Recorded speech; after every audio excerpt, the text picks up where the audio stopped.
अस्सलाम वालेकुम friend, welcome to my channel learn with Naveed. आज हमारा टॉपिक है नंबर 5, जो कि शॉपिफाई एडमिन पैनल का वॉक अराउंड है। आज हम दोबारा से अपने एडमिन पैनल में लॉगिन करेंगे और देखेंगे कि उसमें हाँ जो हमें मेन मेन्यूज़ मिलते हैं, मेन सेक्शन मिलते हैं, वो कौन कौन से हैं और उनका क्या मकसद है। तो बिना देर किए टॉपिक को स्टार्ट करते हैं।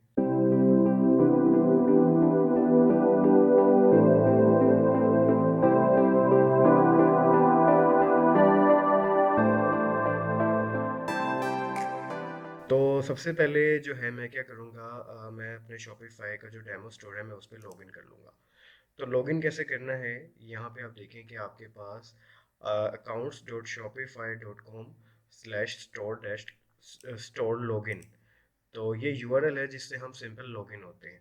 ठीक है, ये आपको शॉपिफाई की मेन यूआरएल पे भी मिल जाएगी, मेन लिंक पे भी मिल जाएगी। तो जब आप इस पर क्लिक कर लेंगे तो आपने क्या करना है, मैं ये लिंक डिस्क्रिप्शन में भी मेंशन कर दूंगा। तो आपने यहाँ पे अपना स्टोर का एड्रेस देना है। तो एड्रेस जो है वो आपको पता है कि मैंने अपना स्टोर फ्रंट एंड ये ओपन किया हुआ है, जो कि है learn dash with dash navi dot myshopify dot com। ये myshopify.com शॉपिफाई की अपनी होस्टिंग है, और इससे पीछे पीछे जो भी मैं स्टोर का नाम जब मैं क्रिएट कर रहा था तब मैं रखता हूँ, तो वो सारा इसके साथ एसोसिएट हो जाता है। तो मैंने सिंपली इसको कॉपी करना है और मैंने यहाँ पे आके स्टोर एड्रेस के अंदर मैंने ये पेस्ट कर देना है, और मैंने यहाँ पे से नेक्स्ट कर देना है। इस अभी हम एडमिन पैनल पे लॉगिन हो रहे हैं, और जब लॉगिन हो जाएंगे तो हमने यहाँ पे अपनी ईमेल भी देनी है। तो ईमेल जो मैंने जिस डेमो ईमेल से मैंने अपने स्टोर को क्रिएट किया था, मैं यहाँ पे वो दे दूँगा, और उसके बाद मैं इसका पासवर्ड दे दूँगा।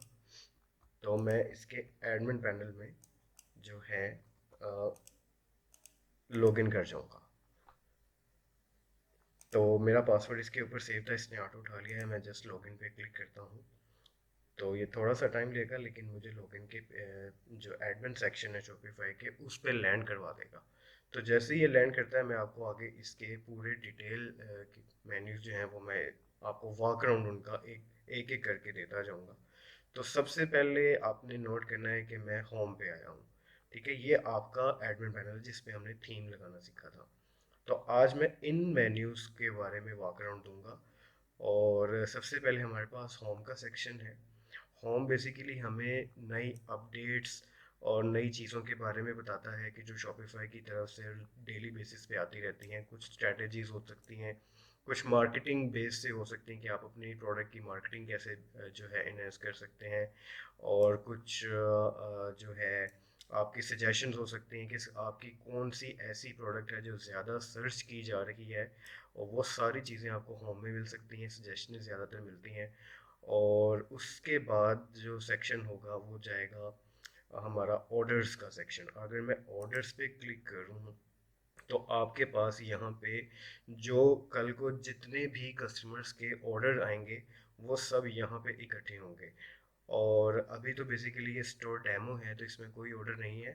तो जब आपका स्टोर बन जाएगा और इंशाल्लाह आप ऑर्डर गेट करेंगे, तो आपके जो है ऑर्डर्स उस जो कस्टमर के होंगे वो सारे इस सेक्शन के अंदर ऑर्डर्स आते हैं, और आपने उनको फुलफिल कैसे करना है वो भी मैं आपको आगे जाके बताऊंगा।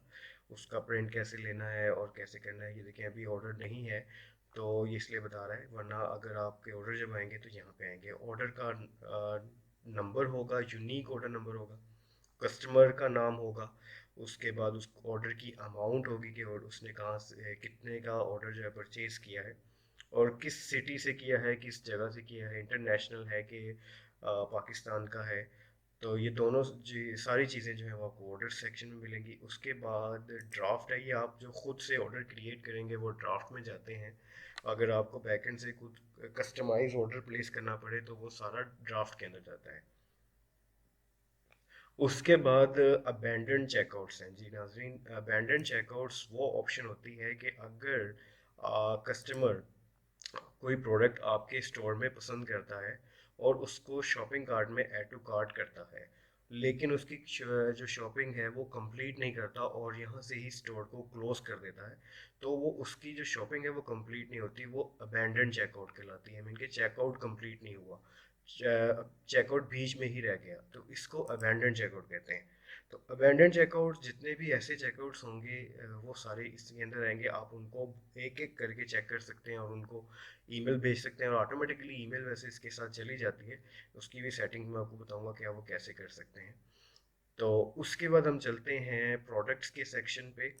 तो प्रोडक्ट के अंदर हमारे पास ऑल प्रोडक्ट्स, मीन कि जितनी हमारी प्रोडक्ट होंगी, चाहे वो आपकी टी शर्ट से रिलेटेड हो, अपैरल से रिलेटेड हो, शूज़ से रिलेटेड हो, कोई बैग हो, कुछ भी हो, वो सारी प्रोडक्ट्स आपने जिस तरह से क्रिएट करनी है वो यहाँ पे आएंगी। अभी हम ऐड प्रोडक्ट बनाएंगे आगे जाके, तो वो देखेंगे कि हम किस तरह से बनाएंगे। हम दो मेथड उसमें देखेंगे, एक सीधा डाटा एंट्री का मेथड होगा और दूसरा इंपोर्ट का मेथड होगा, कि हम अपनी एक्सेल शीट से CSV फॉर्मेट जिसे कहते हैं उसको कैसे बनाएंगे, डिटेल उसमें कैसे टाइप करेंगे, और इकट्ठी प्रोडक्ट, चाहे वो सैकड़ों प्रोडक्ट क्यों ना हो, और आप इकट्ठी एक ही टाइम पे अपलोड कैसे कर सकते हैं, वो मेथड हम देखेंगे। उसके बाद इन्वेंट्री का सेक्शन आता है। यहाँ पे इन्वेंट्री का सेक्शन में भी मैं आपको थोड़ा सा समझाऊंगा, ये कि आपकी प्रोडक्ट की क्वांटिटीज होंगी ऐसी। देखिए यहाँ पे अगर एक सैंपल देखूँ तो एक बैग है जिसकी इन्होंने 17 क्वांटिटी मेंशन की हुई है। यानी कि ट्रैक रखना है अपने इन्वेंट्री पे कि जैसे जैसे ऑर्डर जो है आपका बढ़ता जाएगा किसी और प्रोडक्ट का, तो उसकी इन्वेंट्री जो है डिक्रीज होती जाएगी। ये दोनों आइटम्स जो हैं डिपेंड करती हैं आपकी इन्वेंट्री के ऊपर, कि आपकी प्रोडक्ट नेचर के ऊपर, कि आया कि वो प्रोडक्ट जो लिमिटेड स्टॉक के साथ है या अनलिमिटेड ही आप रखना चाहते हैं। तो इन्वेंट्री ट्रैक यहाँ से होगा। उसके बाद हम देखते हैं ट्रांसफ़र का सेक्शन। अच्छा, ट्रांसफ़र का सेक्शन बेसिकली ये है कि जहाँ से हमारी इन्वेंट्री जो है हमने अगर ट्रांसफ़र की है, मसलन दूसरे सेल्स चैनल से इन्वेंट्री अगर हम ले रहे हैं, और चाहे हम किसी सप्लायर से अगर इन्वेंट्री ले रहे हैं, तो वो हम कैसे मैनेज करेंगे, ये सारा हम ट्रांसफ़र्स के अंदर देखेंगे। उसके बाद हमारे पास सेक्शन कलेक्शंस का है। ये एक इम्पॉर्टेंट सेक्शन ऐसे है कि सारी प्रोडक्ट्स जो हैं वो आपकी कलेक्शंस के साथ एसोसिएट होती हैं। अगर आपने वर्डप्रेस को कभी चलाया है तो कभी स्टडी किया, तो आपको कैटेगरीज़ का थोड़ा सा आइडिया होगा। बेसिकली कैटेगरीज़ और कलेक्शन उनको कहते हैं कि जिनके अंदर आपने नंबर ऑफ़ प्रोडक्ट को असाइन किया होता है, लगाया होता है। मसलन आपके पास शूज़ की एक प्रोडक्ट रेंज है मुकम्मल, तो आप उसको एक शूज़ कलेक्शन असाइन करेंगे। जैसे टी शर्ट्स हैं, अगर वो गर्मियों की और समर की टी शर्ट हैं, समर टी शर्ट्स हैं, तो आप उनको समर कलेक्शन के अंदर असाइन करेंगे। विंटर की भी हो सकती हैं। इसी तरह कलर वाइज भी कलेक्शंस हो सकती हैं। मसलन अगर आपने कलर वाइज कलेक्शन बनाई है, ब्लू की अलग है, रेड की अलग है, ग्रीन की अलग है, ग्रीन के अंदर डिफरेंट शेड हैं, तो आप उनको एक नंबर ऑफ़ कलेक्शन बनाएंगे और उसके अंदर प्रोडक्ट जो है सारी असाइन करेंगे। फिर एक कलेक्शन को हम फ्रंट एंड पे मेंशन करेंगे जिससे सारी प्रोडक्ट आपको जो है एसोसिएट हो जाएंगी। ये कलेक्शन इस तरह से आगे। गिफ्ट कार्ड, अगर हम हमारे स्टोर में गिफ्ट कार्ड जो है सेल करने की ऑप्शन है, अगर हम गिफ्ट कार्ड देना चाहते हैं कस्टमर को कि वो कुछ सर्टेन हम अमाउंट का डिस्काउंट इशू कर लें, तो यूज़ कर लें, तो तब हम गिफ्ट कार्ड यहाँ से जनरेट करेंगे। कस्टमर का सेक्शन, कस्टमर के अंदर जितने भी हमारे कस्टमर जब रजिस्टर्ड होंगे तो वो कस्टमर में आएंगे, सेक्शन में आएंगे। यहाँ पे उनका नाम आएगा, उनका एड्रेस आएगा, शिपिंग एड्रेस आएगा, उनका फ़ोन नंबर, बिलिंग एड्रेस और उनकी ईमेल एड्रेस, सारा कुछ यहाँ पे डाटा आएगा। हम दोनों तरफ से इनको हैंडल कर सकते हैं। कस्टमर खुद क्रिएट कर सकते हैं, इंपोर्ट भी कर सकते हैं। इंपोर्ट उसी तरह से एक्सेल की फ़ाइल CSV फॉर्मेट में हम डालेंगे और हम देखेंगे कि हम उसका टेम्पलेट किस तरह से बनाते हैं, तो हज़ारों कस्टमर का डाटा हम एक ही टाइम पे इंपोर्ट कर सकते हैं। और उसके बाद एनालिटिक्स का सेक्शन, जो डिटेल सेक्शन है, आपको कंप्लीट स्टोर की ओवरव्यू दे रहा होता है कि आपका स्टोर अब तक कितनी सेल जनरेट कर चुका है, कितने सेशन हुए हैं, कितने यूज़र जो हैं आपके रिटर्निंग हुए, रिटर्निंग कस्टमर कितना है इसका। और उसके बाद अगर हम देखें तो कितनी कन्वर्जन रेट हुई है आपके स्टोर के अंदर, कितने चेकआउट कंप्लीट हुए, कितने ऑर्डर्स जो हैं वो अबेंडन हुए और कितने चेकआउट नहीं हुए। उसके बाद आपके स्टोर की एवरेज ऑर्डर वैल्यू आपको बताएगा कि आप कितना एक ऑर्डर की एवरेज वैल्यू कितनी है आपके ऑर्डर, टॉप प्रोडक्ट कौन सी सेल कर रहे हैं आप, ट्रैफिक कहाँ से आ रही है, आपको सारी डिटेल आप अगर आप देखेंगे तो आपको एनालिटिक्स के सेक्शन से मिलती है। आप रिपोर्ट्स एक्सपोर्ट कर सकते हैं यहाँ से, डिफरेंट काइंड और की रिपोर्ट, मसलन टोटल सेल रिपोर्ट आपने निकालनी है, ओवर टाइम, ओवर प्रोडक्ट, तो आप यहाँ से निकाल सकते हैं। अपनी खुद की कस्टम रिपोर्ट भी आप मेंशन कर सकते हैं कि मैं फुलफिल ऑर्डर देखना चाहता हूँ, कैंसिल ऑर्डर्स की रिपोर्ट देखना चाहता हूँ, अब तक कितने ऑर्डर ऐसे हैं जो कैंसिल हुए हैं, अगर अब तक कितने ऑर्डर्स हैं कि जो ख़ास सिटी से आए हैं, तो आप यहाँ पे कस्टम रिपोर्ट बनाएंगे। लाइव व्यू के आपके स्टोर के ऊपर इस वक्त कितनी ऑडियंस इस वक्त जो है लाइफ टाइम बैठी हुई है, आपकी चेकआउट व्यू कर रही है प्रोडक्ट, आप यहाँ पे उनका रियल टाइम काउंट देख सकते हैं कि कितने एट अ टाइम आपके यूज़र जो हैं वो किस किस पेज के ऊपर वो व्यू कर रहे हैं।